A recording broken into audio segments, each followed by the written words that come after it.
La Intendencia de Montevideo presentó el lunes pasado el proyecto Late Ciudad Vieja. La iniciativa busca una transformación urbana en este barrio histórico de la capital para mejorar su transitabilidad y habitabilidad. Entre varias acciones, el plan incluye, por ejemplo, una ampliación de la circulación peatonal mediante la creación de nuevos espacios públicos, el otorgamiento de préstamos sin intereses para mejoras de vivienda y subsidios para arreglos de fachadas y la creación de huertas urbanas. Además, se prevé un componente de participación ciudadana y se trabajará con la Facultad de Arquitectura de la Universidad de la República para lograr una transformación con memoria, según se anunció. Sin embargo, algunos ven este anuncio con cierto escepticismo. Por ejemplo, el presidente de la Cámara de Comercio y Servicios, Daniel Zappelli, dijo que es buenísimo que haya nuevas ideas, pero pidió que se consulten a todos los actores antes de gastar un peso para que no suceda lo que ya pasó en otras oportunidades, que hay que poner marcha atrás y toda la inversión se pierde, expresó. En los próximos minutos les proponemos conocer más detalles sobre esta iniciativa. Vamos a conversar a partir de este momento con el arquitecto Luis Oreggioni, que es director de planificación de la Intendencia de Montevideo. Arquitecto Oreggioni, ¿qué tal? Buen día, un gusto recibirlo aquí en Estudios, gracias. Un gusto visitarlos. Bueno, primera consideración general, a ver, en primer lugar, ¿por qué decidieron presentar un plan específicamente para Ciudad Vieja? ¿Qué debilidades y oportunidades observan en esa zona de la ciudad que le llevan a proponer este cambio? Perfecto. Nosotros estamos desde la Intendencia mirando al departamento todo y a la ciudad toda y pensando y trabajando y produciendo nuevas ideas y procesos en toda la ciudad. Ciudad Vieja es un lugar muy especial, hay que mirarlo con mucho cuidado, es el origen de Montevideo. Estamos cerca de que Montevideo cumpla 300 años y entonces hay circunstancias que nos llevan a pensar especialmente, al igual que pensamos en muchas otras partes de la ciudad. Y al mismo tiempo estamos inscriptos en un proceso de revisión de la planificación para la Ciudad Vieja, que es un área que desde la década de los 80 empezó a ser mirada desde sus valores patrimoniales y ha tenido el primer plan específico para un sector de la ciudad fue en Ciudad Vieja. El último plan es de 2010 y ahora estamos en un proceso de revisión del plan. Ese es el contexto en el que estamos parados y lo cual nos lleva a encarar un proceso, bueno, digamos, más específicamente de una reflexión de planificación patrimonial que quiere contener, quiere estar involucrada con un cambio cultural con memoria, ¿no? Reconociendo todos los valores, pero también apostando a ver de qué manera la Ciudad Vieja es del siglo XXI. Sobre eso me interesa después volver a ver qué implica ese con memoria, pero quería preguntarle antes, en esa especie de diagnóstico que yo le planteaba, si tuviera que sintetizarlo, digamos, ¿cuál es el panorama o los aspectos que más les preocupan de la Ciudad Vieja hoy o las preocupaciones centrales para establecer cambios, digamos? Bueno, ahí te diría que estos 3 puntos que hemos presentado como 3 áreas de trabajo, uno que básicamente tiene que ver con el espacio público, que la palabra peatonal es una palabra que trata de resumir un espíritu que es bastante más complejo que solo peatonal. Tiene que ver con un cambio de la vida urbana, un cambio de los modos, una pacificación del tránsito, donde el auto le dé el protagonismo principal a la movilidad activa y en particular al peatón. Y de esa forma es que creemos que ahí, en el cambio del espacio público, hay una posibilidad de un cambio en la convivencia, que ya lo conocemos en Ciudad Vieja. Creemos que es posible de alguna forma replicarlo y volverlo un modelo. ¿Con qué dice ya lo conocemos a la Ciudad Vieja? ¿A qué experiencia está haciendo mención? Me refiero que la Ciudad Vieja, desde la década de los 90, empezó un proceso de peatonalización con las primeras cuadras de la peatonal Sarandí, que se fueron extendiendo, luego Pérez Castellano, y hay otras peatonales y semipeatonales. Esta propuesta procura darle una estructura general al sistema de peatonales en Ciudad Vieja, conectarla con el sistema de movilidad pública, y lo hace generando 2 nuevas semipeatonales es un modelo parecido al que hay en algunos tramos pequeños de la ciudad vieja. No es el caso de Sarandí y Pérez Castellano, que son predominantemente peatonales. Se trata en el caso de Rincón y de Colón, se trata de calles semipeatonales con una calzada vehicular estrecha, con velocidad restringida, y dos veredas anchas. Hago el aviso para los oyentes que van a estar viendo en nuestra web, por ejemplo, las imágenes que ustedes presentaron de, bueno, la proyección de cómo sería, digamos, ese cambio, ¿no? Para que tengan una idea de qué estamos hablando, ¿no? Claro. Pero volviendo al concepto más general, digamos, usted decía, bueno, es también un cambio en el tema de la convivencia en esa zona de la ciudad, ¿no? Y básicamente, para que el oyente tenga claro, ustedes manejaron 3 conceptos importantes: equidad, diferenciación y evidencia, y ahí apuntan a 4 grandes acciones. La de peatonales es una de ellas, ¿verdad? Uh-huh. Que a su vez tiene distintos aspectos, tal como señalaba. Después hay otro que implica vivienda, otro inclusión y otro participación.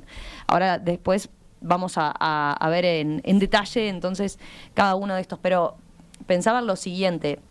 Por ejemplo, ustedes anunciaron en la presentación que el plan, en la presentación de lo que fue el plan, previo al desarrollo de estas acciones, se va a iniciar un proceso en conjunto con la Facultad de Arquitectura, Diseño y Urbanismo de la Universidad de la República para escuchar a vecinas y vecinos organizados de la zona y al Consejo Vecinal también, y articular con el tercer nivel de gobierno. ¿En qué consistirá exactamente este proceso?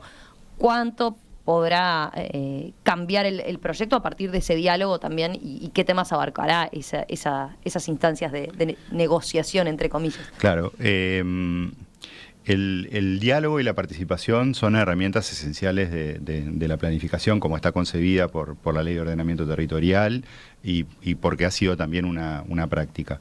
Recurrir a la Facultad de Arquitectura es un mecanismo que hace ya unos cuantos años la Intendencia de Maldonado recurrió para hacer un proceso similar de planes de ordenamiento territorial regionales en Maldonado, y lo que se generó fue una interlocución sistemática con todos los actores locales. Nosotros en este caso nos parecía importante utilizar esa misma herramienta, la interlocución, el trabajo conjunto con la Facultad de Arquitectura, que tienen ese expertise, para poder llevar adelante una mirada sistemática, ¿no? Para que el diálogo recoja opiniones diversas de todos quienes están vinculados a la zona, y al mismo tiempo, por lo que decíamos, ¿no? La ciudad vieja nos representa a todos, también nos interesa escuchar la opinión de todas las montevideanas y los montevideanos. Pero ¿cuánto puede cambiar entonces el plan o las líneas de trabajo que ustedes ya adelantaron, ¿no? Claro. Nosotros concebimos la participación y concebimos el rol del gobierno departamental como 2 instrumentos que son parte de la misma lógica, y entendemos que nuestro rol como gobierno departamental es tener propuestas. Y esto que estamos presentando son un conjunto de propuestas que, como contamos al final de la presentación, forman parte de una agenda mucho más amplia, que, si se quiere, esa sí podría ser, digamos, la agenda de discusión completa, y estos proyectos serán parte de lo que se conversará y debe ser acordado e interlocutado con todos los actores interesados, donde las opiniones a favor y las opiniones críticas serán sintetizadas, procesadas. Obviamente, en ningún proceso todo el mundo queda contento o cree que las cosas son iguales, y el rol del gobierno departamental es tomar decisiones incluso en el desacuerdo, que creemos que es algo muy valioso, este método, que es un método que procura al mismo tiempo que permitirle a todo el mundo que exprese sus opiniones y que se involucre con procesos. En sí misma la participación es un modo ciudadano activo muy valioso. También permite tener un feedback, unas devoluciones, unas miradas críticas que nunca quien está trabajando en esa área logra abarcar completamente. En ese sentido es súper importante, y las cosas podrán ajustarse en la medida en la que haya Capaz que los montevideanos tenemos presente últimamente algunos aspectos de la ciudad que se cambiaron, quizás no llevando a cabo un proceso amplio de consulta. Y bueno, pienso en los famosos bancos de la Plaza Zabala, ¿no? Que después de un periodo, mucha crítica en el medio, terminaron siendo retirados. Pienso, no sé, en el corredor Garzón, por ejemplo. Como que la Intendencia tomó esas experiencias para cambiar entonces de alguna manera la metodología de trabajo. Bueno, en realidad esta transformación de la Ciudad Vieja en el contexto de una planificación tendrá un mecanismo de participación como muy intenso, muy sistemático. El 16 de octubre es la primera actividad. Esa actividad va siendo antecedida por un conjunto de contactos que el equipo de trabajo de la Facultad de Arquitectura, que en realidad no son solo arquitectos, es un trabajo de la Universidad de la República, donde hay también un equipo de ciencias sociales que está trabajando, justamente lo que van a identificar y a dialogar y a recibir son puntos de vista de todos los actores. De esa forma es que esperamos llegar a un proceso de síntesis. Eso es lo que en este caso hemos decidido encarar. A veces hay acciones que hay que decidirlas simplemente, o comunicarlas y recibir opiniones. Y también, digamos, dentro de esta idea de esos conceptos que tú leías que atraviesan en general los lineamientos con los que venimos trabajando, también la idea de que las medidas no son para siempre y no son, deben ser atentas a la realidad y a cómo funcionan. Entonces hay siempre posibilidad de rectificar y el primer momento es la construcción del proyecto definitivo a partir del diálogo. Eso no quita que nosotros no estemos decididos al cambio. Uh-huh. Hay un cambio cultural metido acá adentro, entonces más allá de detalles o de aspectos centrales, la idea, por ejemplo, si hablamos del caso de las peatonales, la idea de cambiar el modo de convivencia y de los roles que tiene el vehículo automotor, el transporte público, la movilidad pública y la movilidad activa, en particular la peatonal, también los ciclistas, nos parece que es fundamental, es algo que Montevideo se debe en general y creemos que de alguna forma la Ciudad Vieja será un espacio de experimentación para una agenda de novedades, de cambio cultural. A ver, ahí, ya que menciona ese concepto, la Ciudad Vieja como espacio de experimentación, también hicieron hincapié, y lo decíamos recién, en la transformación con memoria. ¿Cómo se pueden combinar ambos conceptos entre innovación y memoria también, teniendo en cuenta que es eso, es un punto tan clave de la ciudad y que trasciende a quienes viven ahí, ¿no? O quienes van a trabajar ahí? Claro. Bueno, es que necesariamente no hay otra manera cuando una ciudad es un organismo vivo que hacer algo que tenga que ver con la memoria, que sepa aprender y reconocer los valores, no solo los valores edilicios, físicos, sino también los valores culturales, hasta los modos de vida o ciertas tradiciones que hay en cualquier lugar, y en particular un lugar tan rico como Ciudad Vieja, que es tan diverso. Reconocer y recibir todo esto también implica la necesidad de estar produciendo patrimonio para generaciones futuras. Si no, empezamos a mirar una ciudad congelada. Y eso no es algo que esté en la agenda de nadie, yo creo. Después pueden haber discusiones acerca de cómo es el cambio y la memoria, pero definitivamente la ciudad es un organismo vivo y necesita incluso de sustituciones, digamos, ¿no? Para eso, por ejemplo, existen herramientas, los planes de Ciudad Vieja últimamente, y ahora trabajaremos nuevamente en la realización de un inventario, un ajuste del inventario que tiene a cada uno de los edificios de la Ciudad Vieja catalogados. Esos están comprendidos dentro del claro, programa, ¿no? Exacto. Digamos, en la parte vivienda, en una de las áreas que es vivienda en particular. Claro. O inclusión. En realidad, el inventario patrimonial abarca a todos los edificios de la ciudad, absolutamente a todos, y los cataloga de una manera que justamente nos permite decir, bueno, este es un edificio de altísimo valor y debemos simplemente restaurarlo, es un monumento nacional de pronto, es el más alto nivel de protección, y hay otros digamos que son edificios sin interés y que su sustitución hasta puede ser deseable.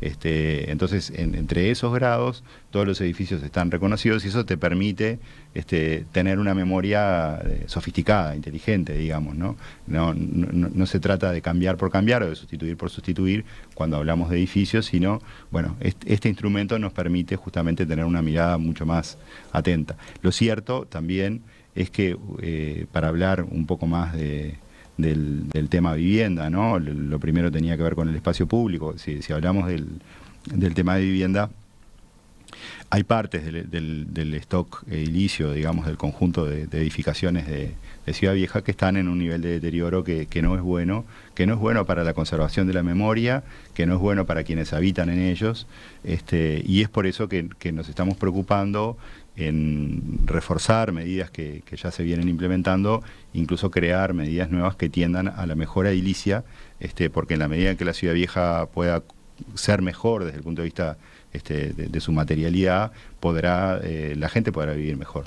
Le propongo hacemos una breve pausa y a la vuelta profundizamos en cada uno de estas áreas, de estas grandes áreas, peatonales, vivienda, inclusión y participación, así como lo han presentado en Late Ciudad Vieja. Ya tengo un montón de preguntas de los oyentes. Por ejemplo, ¿qué va a pasar con el transporte público? ¿Qué va a pasar con la gestión de residuos en esa zona? Bueno, volvemos enseguida profundizando en todas las medidas que se anuncian para cada uno de estos aspectos a cambiar. La Intendencia de Montevideo presentó el lunes el proyecto Late Ciudad Vieja.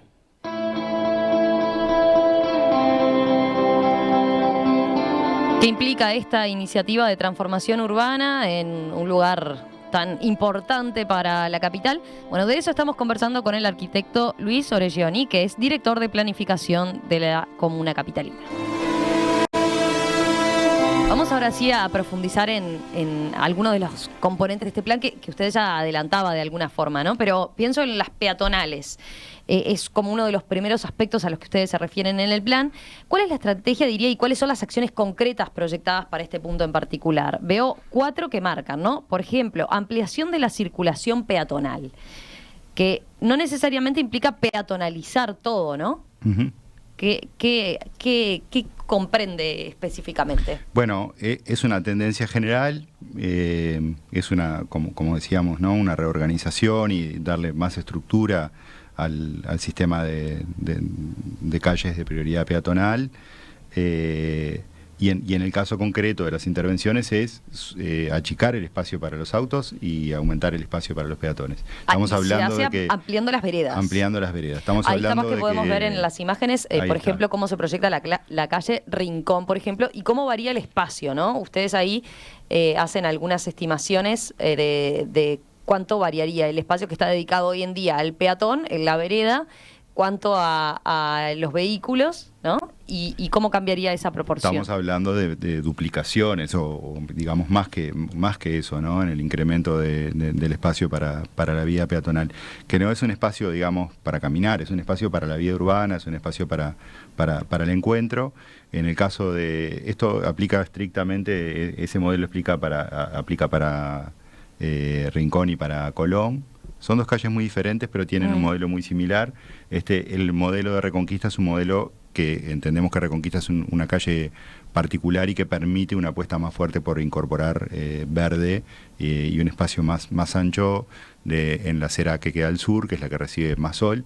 Entendemos que se va a hacer una especie de paseo lineal verde, que es de esas cosas que es con memoria y que es una transformación. Ahí a ver si podemos, Felipe, ver las imágenes entonces de cómo quedaría Rincón y la calle Colón, y por otro lado Reconquista con esa otra diferencia, ¿no? En principio apuntan a, el comienzo es con estas 3 calles. Exacto.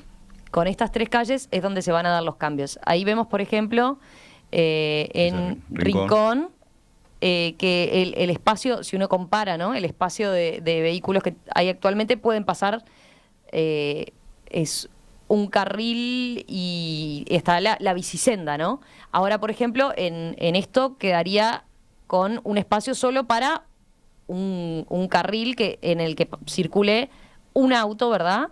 Y también pasaría por allí la bicicleta. Claro, porque ahí en realidad el cambio importante que se describe a veces por el concepto de pacificación, ¿no? Ese espacio urbano es un espacio donde, más allá de cuál es el espacio del vehículo, el automóvil le está reconociendo el espacio del ciclista, reconociendo el espacio del peatón. Cuando una calle vehicular atraviesa una de estas peatonales o semipeatonales, tiene que cambiar de nivel, y eso también, digamos, hay y toda va una casi gestualidad como a velocidad, digamos, claro. muy inferior a lo que circularía habitualmente, ¿no? Claro, incluso en este cambio, que es un cambio que está bastante estudiado y como todo este proyecto ha sido un proyecto hecho muy transversalmente en la Intendencia por muchos departamentos, el cambio a este modo de espacio para la bicicleta dentro de la apuesta por la movilidad activa es un cambio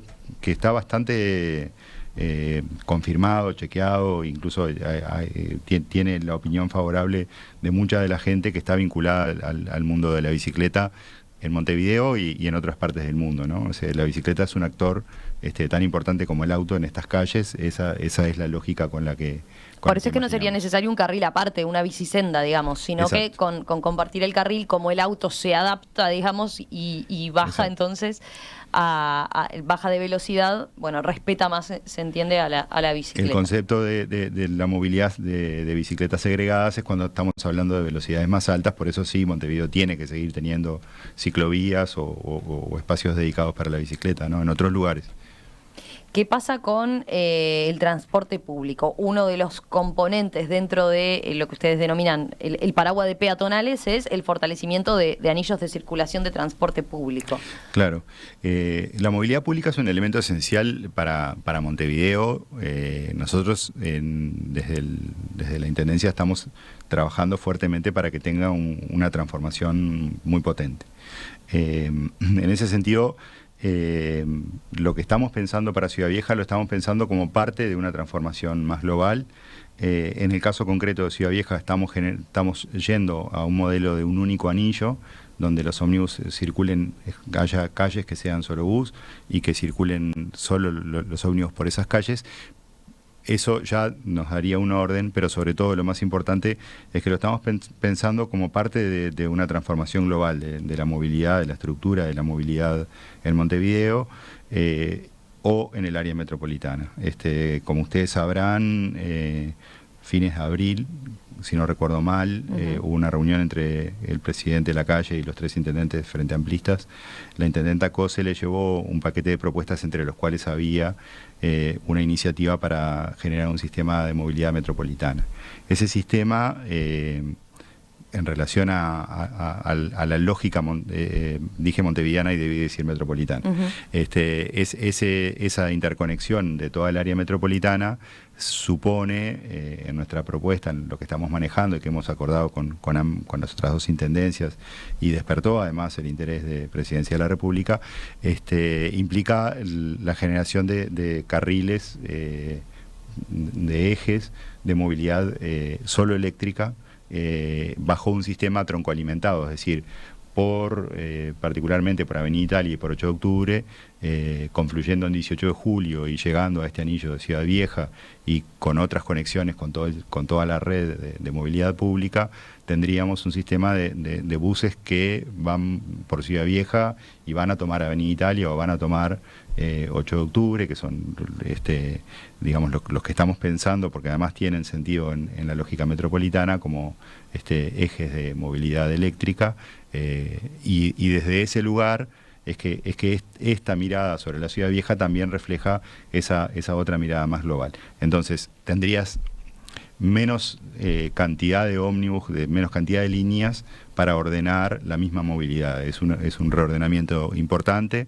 Cuando nosotros presentamos este proyecto de movilidad metropolitana, tuvimos diálogos con las empresas de transporte, con las empresas de la construcción, con los sindicatos de transporte, de la construcción.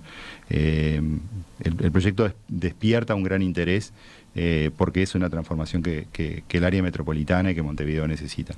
Y de alguna forma este fragmento, Ciudad Vieja, está siendo pensado bajo una lógica de orden, de movilidad de ese tipo, porque además esto tiene directamente que ver con que una de las maneras de que un área como la Ciudad Vieja o el centro tengan más prioridad para la vida urbana y el auto pierda protagonismo es que la movilidad pública sea de excelencia y que todos bueno, nos ¿cómo desplacemos. se logra ese equilibrio, ¿no? Y cómo se logra acompasar esos tiempos, ¿no? Pienso en este mensaje de, en este caso, María Marta, esta oyente que dice: la Intendencia cree que todos vivimos paseando y no trabajando o residiendo. Así trancan progresivamente el tránsito y el estacionamiento y así matan a los barrios, porque nadie quiere ir a trabajar si entrar al barrio es un cuello de botella y estacionar cuesta una fortuna o implica vivir en un barrio desierto. ¿Qué contesta este tipo de cuestionamientos que siempre se plantean cuando estamos hablando de un cambio tan profundo en ese sentido, ¿no? Bueno, en realidad nosotros lo que estamos pensando para Ciudad Vieja, a pesar de que estamos haciendo una apuesta por la movilidad pública y porque disminuya la cantidad de autos que llegan a la Ciudad Vieja, es incrementar los estacionamientos. Lejos de, efectivamente, en las calles que se transforman en semipeatonales se pierden lugares de estacionamiento. Ahí se pierden. Ahí se pierden, pero la lógica general de este proyecto, en la presentación hay un diagramita que muestra el anillo de movilidad y muestra por fuera del anillo de movilidad, esto estamos pensando que puede ser, especialmente en la Rambla Portuaria y en la Rambla Sur, tener lugares de estacionamiento. Lo que tenemos que cambiar, el cambio cultural en el que nosotros creemos es el de que todos queremos tener el ómnibus en la puerta o todos queremos poder llegar hasta la puerta.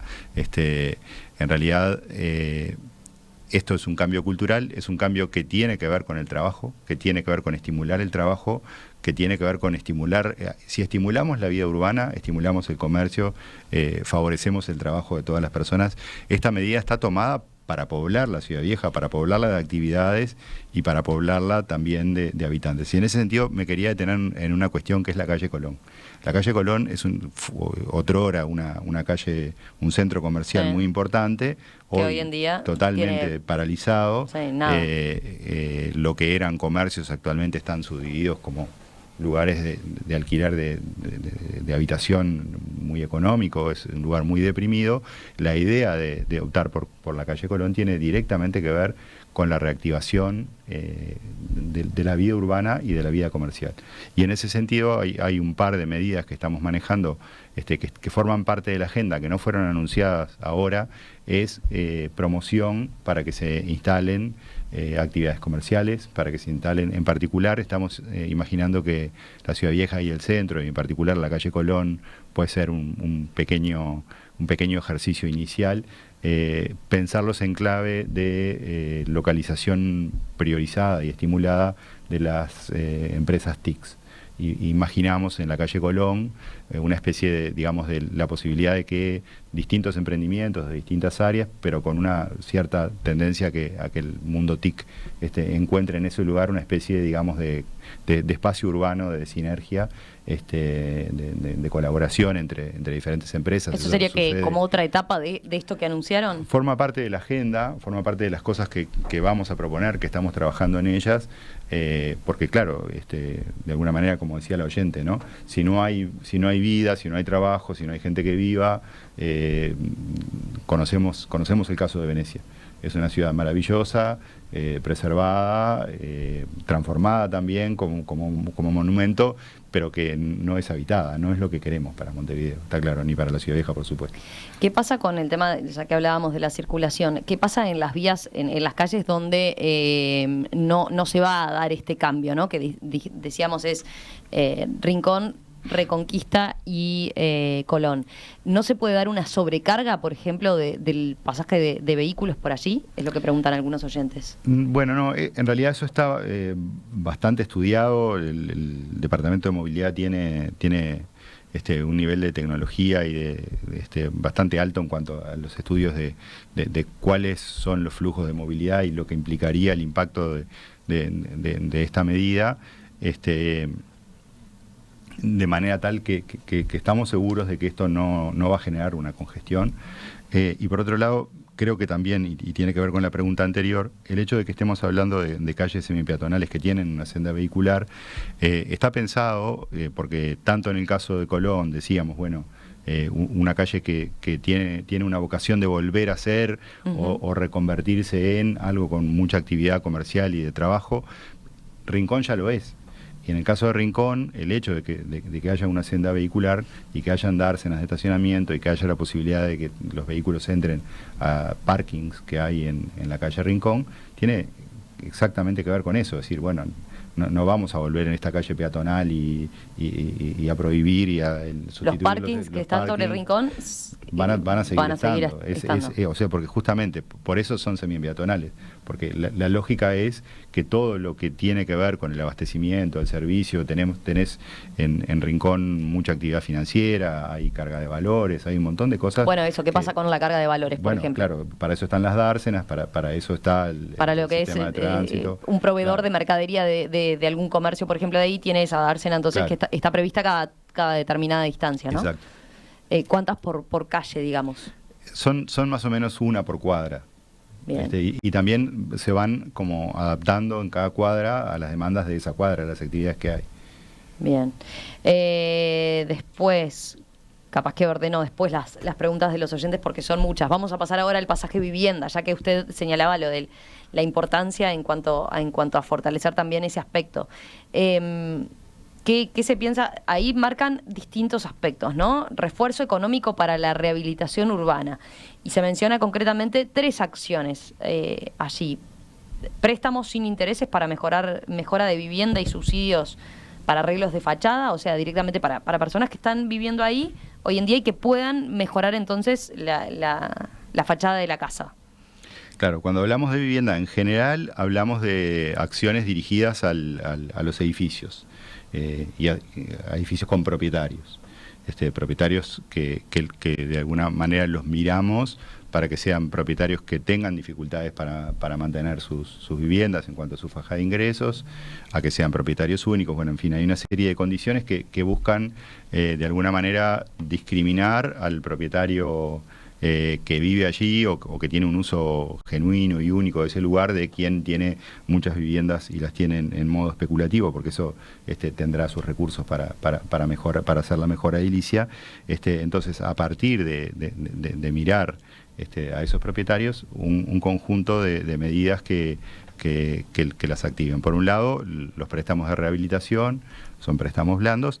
Por otro lado, el bono, que quizás es una herramienta más novedosa, que lo que va a generar es la posibilidad de acceder a un dinero directamente por la vía de un bono de lo que llamamos mayor aprovechamiento. Es un bono transable. Uh-huh. Tiene un valor que a partir de ese bono podrá invertir en la mejora de su vivienda ya por cifras mayores que la que son los préstamos de rehabilitación. Así que están los préstamos de rehabilitación y los bonos para incluso inversiones mayores. Van como al mismo sector dirigidos y son eventualmente de diferente escala, y cuando hablamos del bono, el bono está vinculado también a la condición patrimonial, primero de toda la área y segundo de cada bien en particular, de cada edificio en particular. Y después yo creo que la otra parte que complementa, cuando hablamos de vivienda, hablamos de edificios, pero también tenemos que hablar de hábitat y hablamos de quienes viven en esos edificios, y por eso es que nosotros ponemos este otro componente, inclusión, que es un componente tradicional de la ciudad vieja, pero que debe ser atacado y reforzado, ¿no? Siempre que se vive un proceso de mejora urbana, incluso, digamos, porque la historia de la Ciudad Vieja así lo indica, la Ciudad Vieja ha decrecido su población. Tuvo 20.000, 25.000 habitantes y hoy anda por los 12.500. Uh-huh. Es un proceso que lleva ya mucho tiempo, es un proceso que está instalado. 12.500 son los del último censo. Entonces nosotros creemos que debemos proteger a quienes viven allí.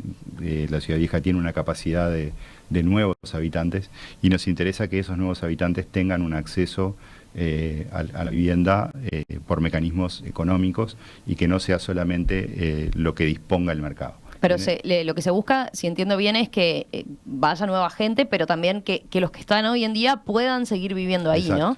Porque veía en las declaraciones cuando hicieron la presentación, Sebastián Moreno, director de Tierra y Hábitat de la Intendencia, señaló que el gobierno departamental juega un rol muy importante en el afincamiento de la población de la Ciudad Vieja y contra los procesos de gentrificación que van sucediendo, en particular en el casco histórico. Capaz que podemos recordar qué implica la gentrificación, ¿no? Como concepto. ¿Notan que efectivamente se ha producido un proceso en ese sentido? Sí, digamos, lo que está claro es que la Ciudad Vieja ha perdido población.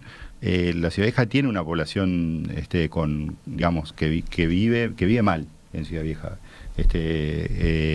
Lo que sí nos preocupa es que cuando hay un proceso de mejora urbana y de cuidado, como ya ha venido sucediendo en Ciudad Vieja, esos procesos tienden a elevar los precios, los costos, y sí. por lo tanto los precios de los alquileres, que es el mecanismo de acceso de una parte de la población. Y es por eso que nosotros hemos diseñado, además del refuerzo del cooperativismo, que es una vía de acceso, digamos, a la tenencia de la vivienda, que es una vía que, como decía Sebastián en la presentación, Sebastián Moreno, justamente lo que tiende a hacer es a controlar los precios, porque empieza a haber una faja de la oferta de viviendas que está regulada y que es pública.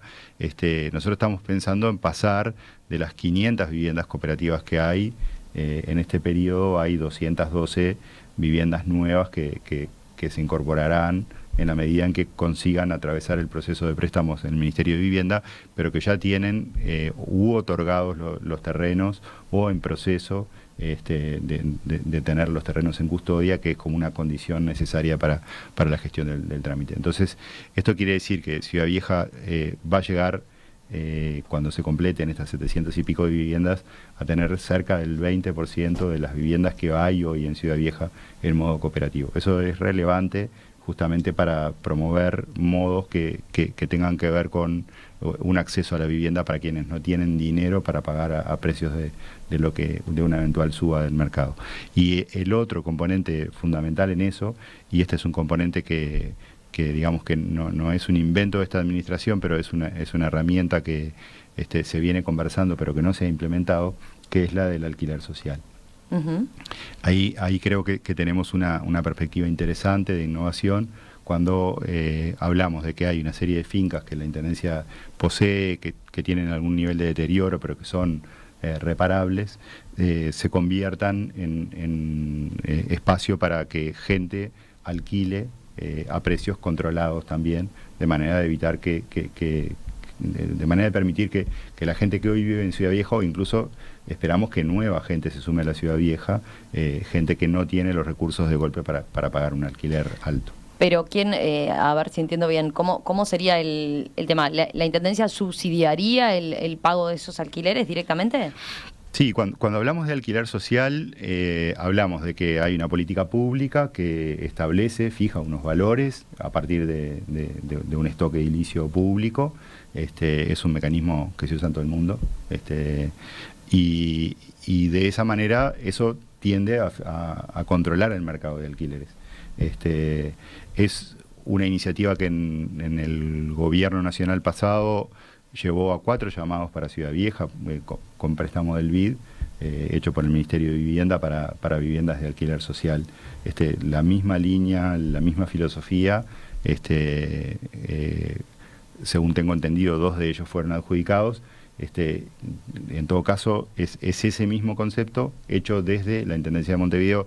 No sabemos qué ha pasado con estos 2 llamados, pero en cualquier caso sí, ciertos edificios de la Ciudad Vieja que permitirían generar casi 90 unidades de vivienda, serían puestos en un régimen de alquiler social.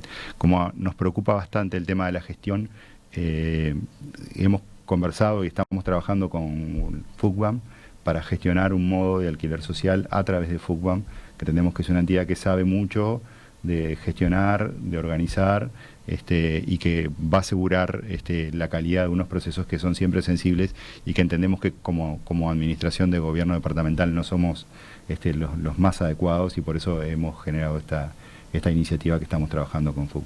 Y después está dentro de este componente de inclusión y de vivienda el plan de pensiones, ¿no? Claro. Que ahí también van a dar préstamos blandos y priorización en trámites e incentivos para mejorar las condiciones edilicias de las pensiones que están registradas, así como para aquellas que directamente tienen que regularizar la situación porque están completamente irregular. Claro, es un hecho, se sabe que hay muchas pensiones irregulares. La idea es ayudar a las que están ya regularizadas con la posibilidad de mejoras e ir a buscar a los que no están registrados para que regularicen esa situación, que suelen estar asociadas a muy mala calidad de vida.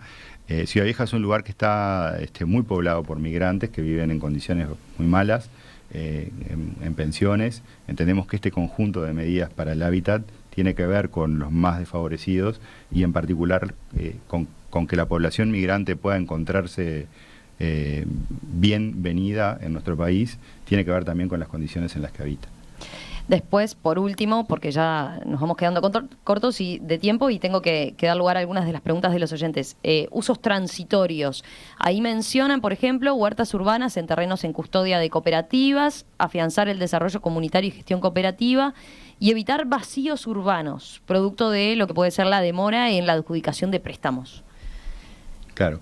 El proceso de ese que mencionábamos hoy, ¿no? Una cooperativa recibe un terreno, gestiona su préstamo en el Ministerio de Vivienda para construir, por el modelo de cooperativo que sea, que hay varios, y mientras tanto el terreno queda en custodia de la cooperativa.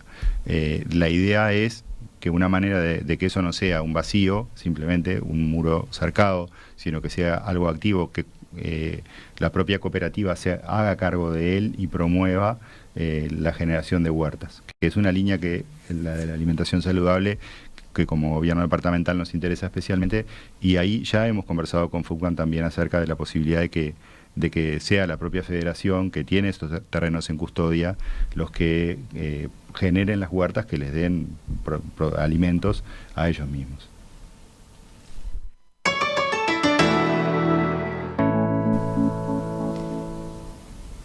A ver, ¿por dónde empiezo? Con las preguntas?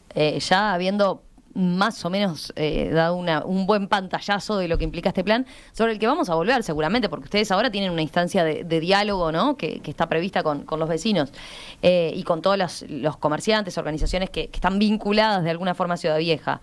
Leo algunas de las inquietudes. Patricia dice, ¿por qué no se incorporan pequeños micros eléctricos que circulen para llevar y traer peatones desde la Rambla, donde estacionan sus autos, hasta lo que viene a ser el casco de la Ciudad Vieja?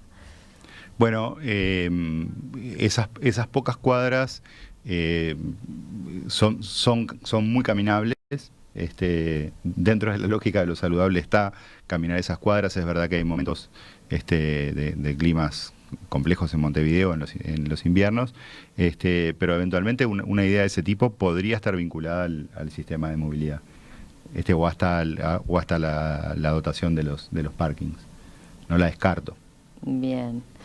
Después hay quienes se preguntan qué estudio indica que el montevideano quiere dejar el auto y trasladarse en ómnibus. Bueno, las grandes ciudades del mundo que han resuelto mejor su convivencia y que han tenido calles menos congestionadas son las que han apostado por la movilidad pública, por una movilidad pública de calidad y han hecho un uso sostenible de los recursos.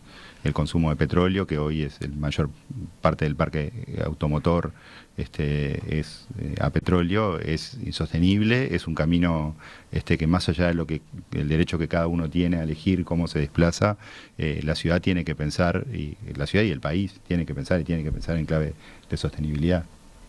Más preguntas. Álvaro dice, ¿está previsto el respeto del peatón por la bicicleta? Sí, sí, lo está. Este modo genera es bastante eficiente para ese asunto. Después hay quien se preguntaba, a ver si lo encuentro, porque está, bueno, es un tema que nos quedó por abordar. ¿Qué se plantea en relación a la gestión de los residuos para esa zona, ¿no? Y concretamente, en particular, supongo, para las calles que van a ver los cambios, pero quizás es más general para toda Ciudad Vieja. ¿Qué hay previsto en ese sentido, teniendo en cuenta que el cambio que se le quiere dar, ¿no? Sí, En este sentido, hay ideas, forma parte de la agenda. Entendemos que la limpieza urbana, que la recolección de la basura es un componente fundamental de la buena convivencia. Depositar la basura en un contenedor no es la manera más amable para con la ciudad y para con el resto de nosotros mismos de hacerlo. Es la más eficiente en muchos sectores de la ciudad, pero en esta lógica de diferenciación es posible que en un lugar donde haya un cambio cultural encontremos otras maneras de recolección más parecidas a que dejo el residuo a una determinada hora a la que pasa la recolección. Es posible de darse, en otras ciudades existe, y creemos que la Ciudad Vieja, en el marco de este conjunto de transformaciones que discutiremos con las vecinas y los vecinos, puede repensar su modo de recolección de residuos. Puede repensar. Todavía no hay un proyecto definido en ese sentido. No, un proyecto concreto no, pero ya hay algunas experiencias, como la de los bolsones en los edificios de propiedad horizontal, que van en esa dirección. Si queremos mejorar la limpieza de la ciudad, es algo que es una competencia del gobierno departamental, pero que también tiene que ver con el compromiso de todos y todas las habitantes. Otro mensaje, en este caso de Gerardo. Dice, ¿cómo van a hacer para, en paralelo, realizar la revitalización urbana de la ciudad, prevenir lo que ha sucedido en tantas ciudades europeas y del mundo, que luego de haber recibido una revitalización se convierten en barrios de pisos turísticos, con mucho flujo por Airbnb, sin vida propia ni convivencia ciudadana, perdiendo identidad y quedando como preciosa sumatoria de lindas viviendas, pero deshabitadas, dice? En extremo, ese sería el caso de Venecia del que hablábamos hoy. Nosotros estamos muy preocupados con eso, por eso hay medidas de mejora de vivienda y por eso hay medidas de inclusión en el hábitat y medidas de generación de trabajo que van exactamente en la línea de que Ciudad Vieja sea viva y habitada, que entendemos que es la única manera de que sea. Bueno, ahora, ¿cómo sigue esto? Bueno, Tengo más preguntas, pero no las puedo ordenar todas, y además aparecen preguntas que exceden a Ciudad Vieja, o sea, cosas que tienen que ver con el tránsito en general de la ciudad. Evidentemente siempre el tema de la ciudad le interesa mucho a los oyentes, inquieta mucho, así que estaba tratando de por lo menos cumplir y cubrir algunas de las inquietudes. Me las llevo todas, ¿está? Perfecto. Bien, perfecto. No, ¿cómo sigue este proceso? El 16 de octubre hay una instancia concreta que está siendo ahora preparada. Va a ser un taller de participación, cuyo modo de organización y detalles corren por cuenta de la Facultad de Arquitectura, pero estamos trabajando con ellos y ese proceso continuará. Al mismo tiempo, nosotros seguiremos conversando con todos los actores, como gobierno departamental, con todos los actores que entendemos nos puedan aportar elementos para esta transformación. Para enriquecerla, para ajustarla, para verdaderamente hacer un proceso que incorpore el conjunto de visiones de todos. Vio, por ejemplo, que el presidente de la Cámara de Comercio ya comentó al respecto, hizo su advertencia ante estos planes, dijo que los veía muy bien, que haya estas ideas, pidió que se consulte, pero dijo que además que hay muchos factores que ayudan o afectan negativamente a asistir a la Ciudad Vieja. Entre ellos mencionó el parking y los problemas que se generan por tener que estacionar a 4 cuadras para ir caminando, porque eso al comercio lo afecta, dijo. Agregó que la calle Sarandí es una calle peatonal, es muy linda, pero cada vez hay menos comercios. Con más peatonales vamos a tener una Ciudad Vieja totalmente peatonal, que de repente va a estar sin comercios y lo único que tendremos es la visita de cruceros cuando vuelvan a venir. Claro, ese es el modelo de Venecia de nuevo. Cuando hablamos de todas las medidas que hablamos, justamente hablamos de la protección y del estímulo del comercio. Como estamos hablando con todos los actores y como la Cámara de Comercio se ha expresado, si bien no habíamos hablado con ellos, entiendo que seguramente serán parte de los actores que que ya la Facultad de Arquitectura tiene relevados, pero tendremos conversaciones con todos y escucharemos desde ya que el ánimo, cuando hablamos de semipeatonales y no peatonales, ahí creo que hay un error en la apreciación. Pero estamos justamente venía hablando... bien para claro, reiterarlo, ¿no? Que seguro. en ese caso es semipeatonal. Ustedes utilizan ese concepto, ¿no? Porque semipeatonal, porque siguen pasando los vehículos, aunque con estas características que decíamos, de mucho menos velocidad. Digo, para quien se está enganchando, por ejemplo, ahora con esta parte de la entrevista. Y de esa manera, este es un mecanismo que permite, que se relaciona mucho mejor con la vida comercial, con el servicio, con el abastecimiento, con el poder parar para bajarme en un determinado lugar de un taxi, de un Uber, o bajarse de un auto privado y ir a hacer una compra. Arquitecto Luis Oregioni, director de Planificación de la Intendencia de Montevideo, gracias por estos minutos esta mañana aquí en Perspectiva. Seguimos atentos a cómo siguen entonces. Está esa instancia del 16, pero usted me decía también fuera de micrófono, hay algunos aspectos que ya de a poco se van a ir llevando a cabo. Claro. ¿Cuándo vamos a ver los cambios en Ciudad Vieja? Nosotros esperamos que en conjunto con este proceso participativo estamos trabajando para poder empezar el año próximo a concretar estos cambios. Quedamos atentos a eso. Bueno, gracias. Un gusto.